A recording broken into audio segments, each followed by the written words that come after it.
அனைவருக்கும் வணக்கம். இன்னைக்கு நாம நம்மளுடைய சேனல்ல முக்கியமான பல விஷயங்களை பத்தி தான் பார்த்து தெரிஞ்சுக்க போறோங்க. அதாவது சனி பகவானால் கடக ராசி என்பவர்களுடைய வாழ்க்கையில நிறைய விதமான மாற்றங்கள் எல்லாம் நடக்க போகுது. அந்த விஷயங்கள் என்ன என்பதையும், சனி பகவானை இந்த கிழமையில் எப்படியெல்லாம் வழிபட்டா நமக்கு ஏற்படக்கூடிய பிரச்சனைகள் அனைத்தும் விலகும் என்பதை பற்றியும் தாங்க நம்ம இன்னைக்கு இந்த வீடியோ பதிவுகளில் முழுமையா பார்த்து தெரிஞ்சுக்க போறோம். இந்த பதிவுகள் அனைத்துமே உங்களுக்கு பயன் அள்ளி கொடுக்கக்கூடிய வகையில் தான் இருக்கும். ஸோ வீடியோவை ஸ்கிப் பண்ணாமல் தொடர்ச்சியாக பாருங்கள். மேலும் சனி பகவானுக்கு மிக மிக பிடித்த கடவுள் அப்படின்னு எடுத்துக்கிட்டால் அது பெருமாள் தான். ஸோ உங்களுக்கும் பெருமாளை ரொம்ப ரொம்ப பிடிக்கும் அப்படின்னா இந்த வீடியோக்கு ஒரு லைக் பண்ணிவிட்டு உங்களுடைய ஆள் மனசில் ஒரு விஷயத்தை வேண்டுதலாக நினைத்துக்கொண்டு நம்மளுடைய கமெண்ட் பாக்ஸில் பெருமாளுக்கு போற்றி, பெருமாளுக்கு போற்றி, பெருமாளுக்கு போற்றி அப்படின்னுட்டு மறக்காமல் 3 முறை பதிவு பண்ணுங்கள். நீங்கள் இந்த தருணத்தில் அந்த பெருமாளை நினைத்து இப்படி ஒரு விஷயம் செய்யும்போது கண்டிப்பாக நீங்கள் உங்கள் மனதில் நினைத்த விஷயங்கள் எதுவாக இருந்தாலுமே அது கூடிய விரைவில் அவர் நடத்தி வைப்பார். ஸோ நம்பிக்கையோடு இந்த ஒரு விஷயத்தை செஞ்சு பாருங்கள். அதுக்கு முன்னாடி நீங்கள் இப்போ தான் நம்மளுடைய சேனலை ஃபர்ஸ்ட் டைம் பார்க்குற மாதிரி இருந்தால் மறக்காமல் சப்ஸ்கிரைப் பண்ணிவிட்டு கீழே இருக்கும் பெல் ஐகானையும் மறக்காமல் கிளிக் பண்ணிடுங்க. அப்போ தான் நம்ம சேனலில் போடுற ஒவ்வொரு வீடியோவுமே உங்களுக்கு நோட்டிஃபிகேஷன் மூலியமாக உடனுக்குடனே வந்து சேரும். ஸோ இப்போ வாங்க நம்ம வீடியோக்குள்ளே போகலாம். ஸ்ரீ வாராகியம்மன் ஜோதிட நிலையத்தில் உங்களுக்கு இருக்கக்கூடிய பிரச்சனைகள் எதுவாக இருந்தாலுமே 24 மணி நேரத்தில் ஒரே ஒரு ஃபோன் மூலியமாக அனைத்து விதமான பிரச்சனைகளுக்கும் தீர்வு சொல்லப்படுதுங்க.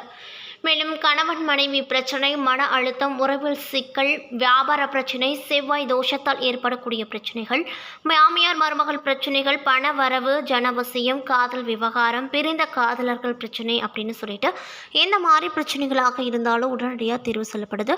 ஸோ மறக்காமல் உங்களுக்கும் உங்கள் வாழ்க்கையில் இருக்கக்கூடிய பிரச்சனைகளுக்கு உடனடியாக தீர்வு காண இந்த நம்பருக்கு மறக்காமல் தொடர்பு கொள்ளுங்கள். அஷ்டம சனியால் கடகராசிக்காரர்கள் மிகவும் அவதிப்பட்டு கொண்டிருப்பாங்க. காரணம் என்ன அப்படின்னு பார்த்தீங்கன்னா, அஷ்டம சனி என்பது 10வது ஏழரை சனிக்கு சமமான தீய விஷயங்களை செய்யும். காரணம் அது 8ஆம் இடமாகவும் சொல்லப்படுதுங்க.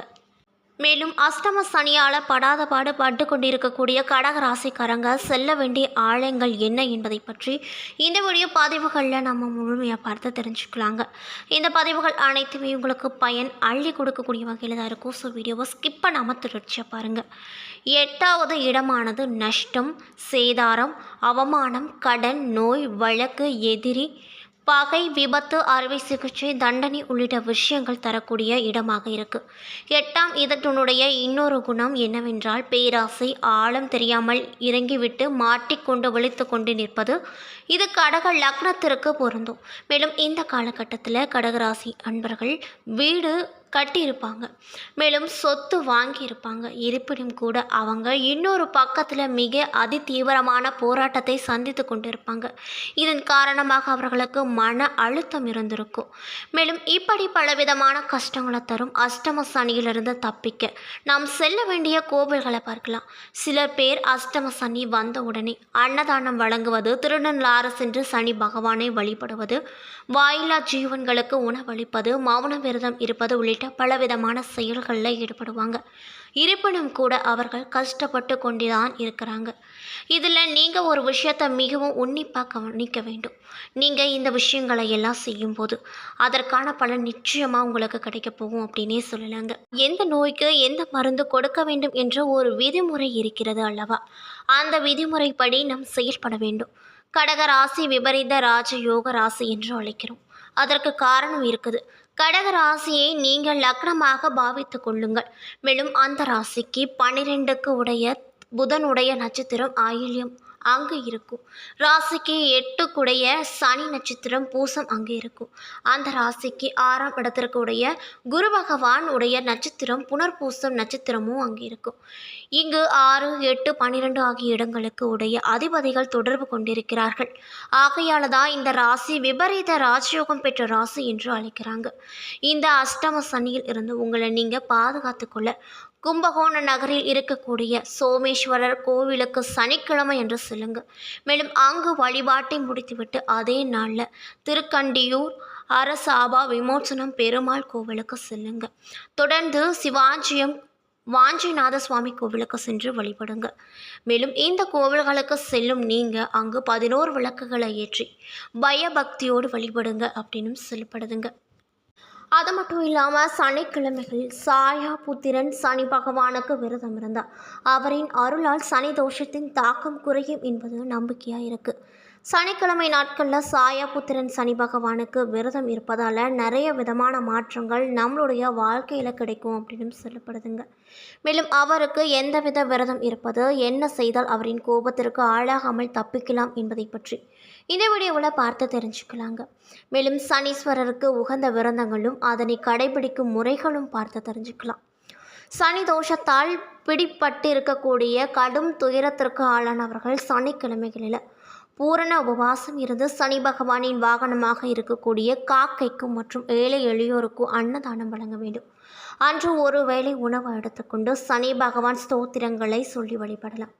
மாலை நேரத்தில் சிவாலயத்திற்கு சென்று அங்கிருக்கக்கூடிய சனி பகவான் சன்னதியில் ஒரு தேங்காய் 2 பகுதிகளாக வெட்டி அதில் நல்லெண்ணெய் விட்டு எள் முடிச்சு தீபமாக ஏற்றி வழிபடலாம்.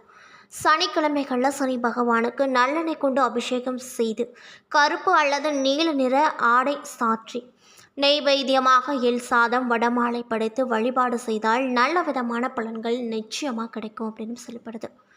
அபிஷேக ஆராதனைகளும் நவகிரக சன்னதி ஹோமங்களையும் சனி பகவானை குளிர்விக்கும்.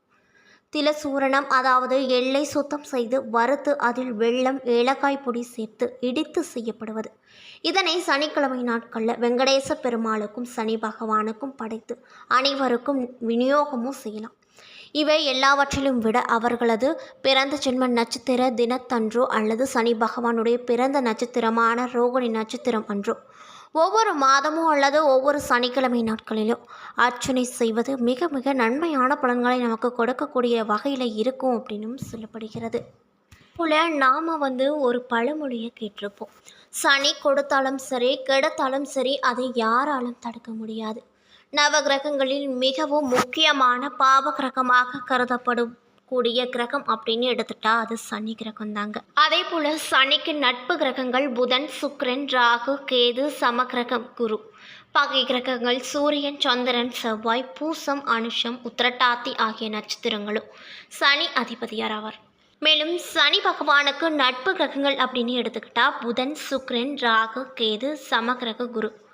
பகை கிரகம்னு எடுத்துக்கிட்டா சூரியன், சந்திரன், செவ்வாய், பூசம், அனுஷம், உத்திரட்டாதி ஆகிய நட்சத்திரங்களுக்கு சனி அதிபதியாவார். சனி திசை 9 வருடங்கள். அது மட்டும் இல்லாமல் சனி பகவான் ஸ்தோத்திர பிரியர்.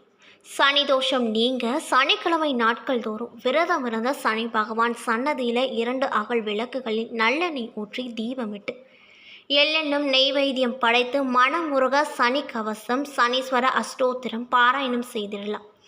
முடிந்தவரை ஏழை எளியோருக்கு எள்ளெண்ணமோ கருப்பு வஸ்திரங்கள் சாற்றியதையோ தட்சணையோடு தானம் தரலாம். சனி பகவானை நேருக்கு நேர் வணங்காமல் பக்கவாட்டில் நின்றவாறு வணங்க வேண்டும். மேலும் இந்த வழிபாட்டை திருநள்ளாறு சென்று நீல தீர்த்தத்தில் நீராடி செய்தது மிக சிறப்பான பலன்களை உங்களுக்கு அள்ளி கொடுக்கும். திருநள்ளாறு தற்பரணேஸ்வரரையும் அம்பாளையும் சனி பகவானையும் வழிபடுவது சனி தோஷத்தை தீர்க்கும். காக்கைக்கு தினந்தோறும் அன்னம் இடுவது, உளுந்து தானியத்தை தானம் செய்வது, கோவில்களில் நவகிரகங்களை 9 முறை வலம் வந்து வணங்குவது, நீலக்கல் அணிந்த மோதிரத்தை அணிந்து கொள்வது, சனிக்கிழமை அதிகாலை வேளைகளில் சுந்தர காண்டம் பாராயணம் செய்வது 7.5 சனியின் தோஷத்தை குறைக்கும்.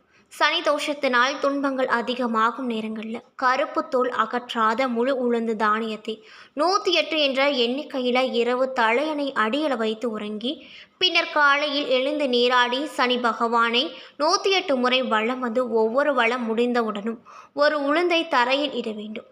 உளுந்து தானியம் தானத்தில் சனி பகவானின் நல்லாசை கிடைத்த அருளப் பெறும் அப்படின்னும் சொல்லப்படுகிறது. என்ன நண்பர்களே, இந்த வீடியோ பதிவுகளில் கடகராசி என்பவர்களுக்கு சனி பகவானால் ஒரு சில விஷயங்கள்லாம் நடக்கப் போகிறது. அந்த விஷயங்கள்லாம் என்ன என்பதையும் சனி பகவானை சனிக்கிழமை அன்று எப்படியெல்லாம் வழிபட்டால் என்ன மாதிரியான மாற்றங்கள் எல்லாம் கிடைக்கும் என்பதை பற்றியும் இந்த வீடியோ பதிவுகளில் நாம் இன்றைக்கி இந்த முழுமையாக பார்த்துருப்போங்க. இந்த பதிவுகள் அனைத்துமே உங்களுக்கு பயன் அளிக்கக்கூடிய வகையில் தான் இருந்திருக்கும். ஸோ வீடியோ பிடிச்சிருந்தால் லைக் பண்ணுங்கள், ஷேர் பண்ணுங்கள். அது மட்டும் இல்லாமல் உங்களுக்கு பெரும்பாலும் ரொம்ப ரொம்ப பிடிக்கும் அப்படின்னா இந்த வீடியோக்கு ஒரு லைக் பண்ணிவிட்டு உங்களுடைய ஆள் மனசில் ஒரு விஷயத்தை வேண்டுதலாக நினைத்து கொண்டு நம்மளுடைய கமெண்ட் பாக்ஸில் பெருமாளுக்கு போற்றி அப்படின்னு சொல்லிட்டு மறக்காமல் 3 முறை பதிவு பண்ணுங்கள். நீங்கள் இந்த தருணத்தில் அந்த பெருமாளை நினைத்து இப்படி ஒரு விஷயம் செய்யும்போது நிச்சயமாக நீங்கள் உங்கள் மனதில் என்ன விஷயங்கள்லாம் நினைத்தீங்களோ அதை கூடிய விரைவில் அவர் நடத்தி வைப்பார். ஸோ நம்பிக்கையோடு இந்த ஒரு விஷயத்தை செஞ்சு பாருங்கள்.